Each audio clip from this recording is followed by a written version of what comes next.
Let failure be your friend.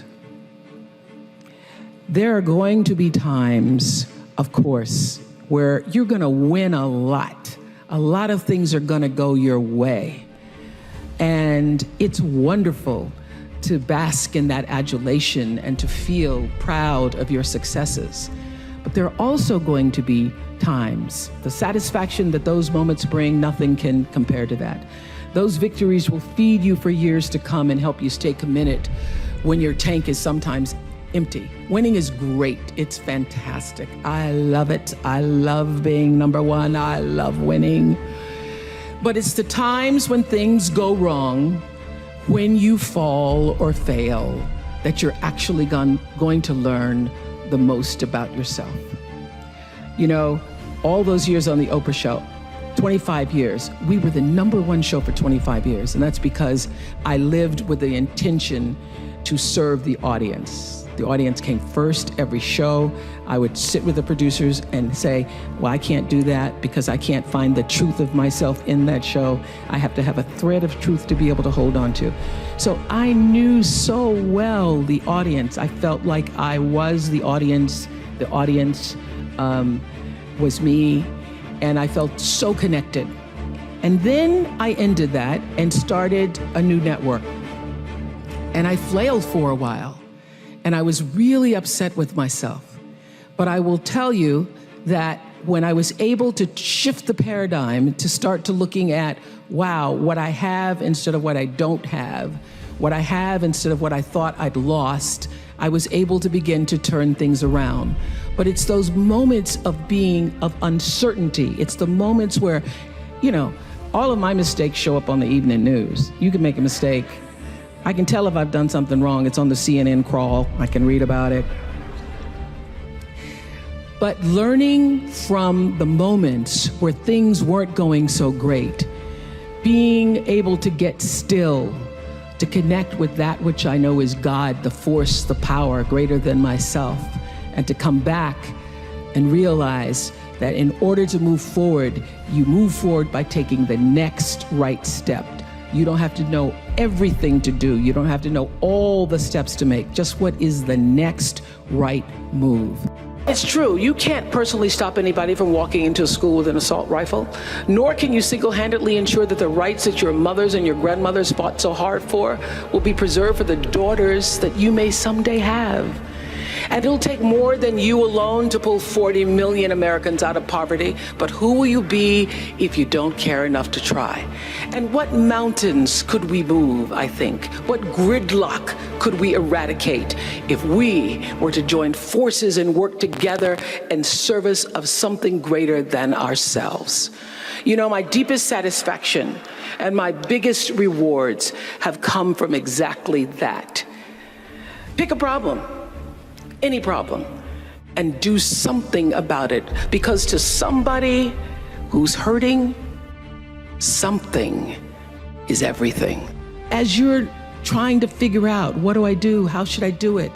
First of all, I will say this, that when you don't know what to do, my girls have heard this over 100 times. When you don't know what to do, you do nothing. You get still until you do know.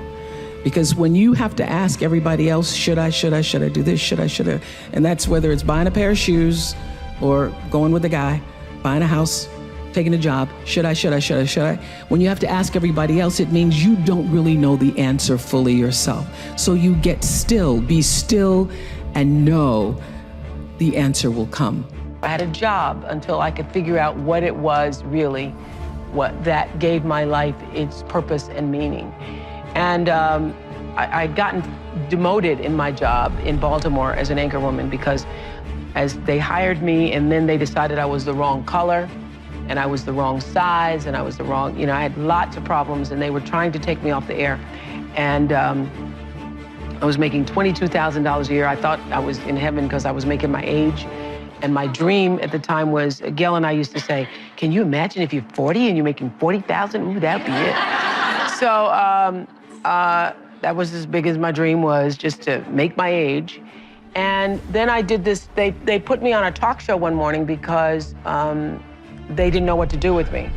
And I was interviewing the Carvel Ice Cream Man. It was a local talk show, and Benny from, Benny, who was Mrs.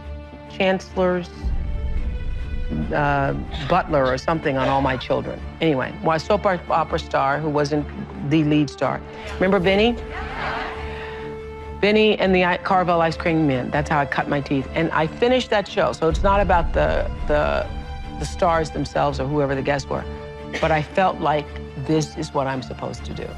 All these years I've been misplaced in news because I couldn't relate to news. I was a news reporter, and I'd be out on the stories, and I'd be crying with the people.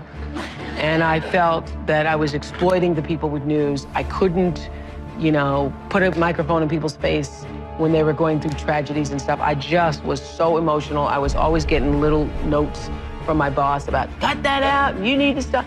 So, but the moment I did that talk show, I felt like, oh, I can be myself. And that was August 14th, 1978. And that was the beginning of fulfilling the calling. And so since that time, August 14th, 1978, I've never had a problem with energy. Now, when I was working in news, I used to be exhausted all the time. Just exhausted all the time because I hated it. And the reason I didn't quit is because I'm not a quitter, number one, and because my father was like, better not quit that job. You're making $22,000 a year. Who's gonna pay a black woman $22,000 a year? You're never gonna make that kind of money again. You better save half of it. So I was reluctant to quit and think about doing something else because I thought, okay, everybody wants to be an anchor woman. At the time, that was like supposedly a big deal, being an anchor woman. So I thought, okay, I'll just stay with this until I can figure out what is the best thing to do. And interestingly enough, I was applying for what I wanted to do. I felt like I needed to be able to talk. And at the time, the only thing that was available was Good Morning America or the Today Show. So I called up this agent and I asked if he would accept my tape because I wanted to be like a substitute for Bryant Gumbel. And he said to me, there was only gonna be one Bryant Gumbel. And so there wasn't gonna be another one, that they weren't gonna let another black person on that show. He said that to me. And interestingly enough, he called me last week because somebody else mentioned it to say he never said it, but he did say it. And I said to him, you know what, if you're ever told that, you never forget it. If somebody ever says to you, if you're ever rejected in that way, you never, ever, ever forget it. I said, but it's okay. I did okay, you did okay. It's all right. It's all right. But the answer to your question is, if you can find what is your passion, if you find what you love, you never get tired. Or if you do get tired, you're fueled by the energy of your work. So I know that I'm doing exactly what I'm supposed to be doing at this time. I also know that what this show can do in terms of being a voice in changing the world, it's just the beginning of what this show can do. It's fun to do things like this, but, and it's necessary to do things like this in order to be able to do the bigger, grander things, to change what happens to the face of children in Africa, for example, or what happens to education with kids in this country. So I believe that, that what has happened to me is really the beginning of the greater passion to come. But if you find out what you're supposed to do, and you know what you're supposed to do by how it feels. You know, people wait on the voice of God to be the Moses in the burning bush. I think that was only Bible talk, you know, because he doesn't come to burning bushes for people. He comes through your heart. He speaks through your heart, through your feelings. And so you know if you're doing the right thing, if it feels like it's right to you. And when you hit the thing that feels right, when you know it's the right thing, you know it's right because it gives you your juice, and you know it's right because you would do it for nothing. You would do it for nothing and find a way to be able just to do it in order to be able to continue. That's how you know you're doing what you're supposed to be doing. Empowerment is authority. It is a signed permission slip to actually seize the day. It's the process of getting stronger and more confident and more engaged. And to be empowered is to move through the world without any kind of fear or any kind of apology. And with these gifts comes an even deeper privilege, I believe, and that is the ability to take charge of your own life, to own yourself and claim your rights. And here's what I know for sure, that to whom much is given, much is expected. And I have been given so much. I've earned it, I've been blessed with it, but I've been given a lot. And that's why I've chosen to use my life to lift other people up.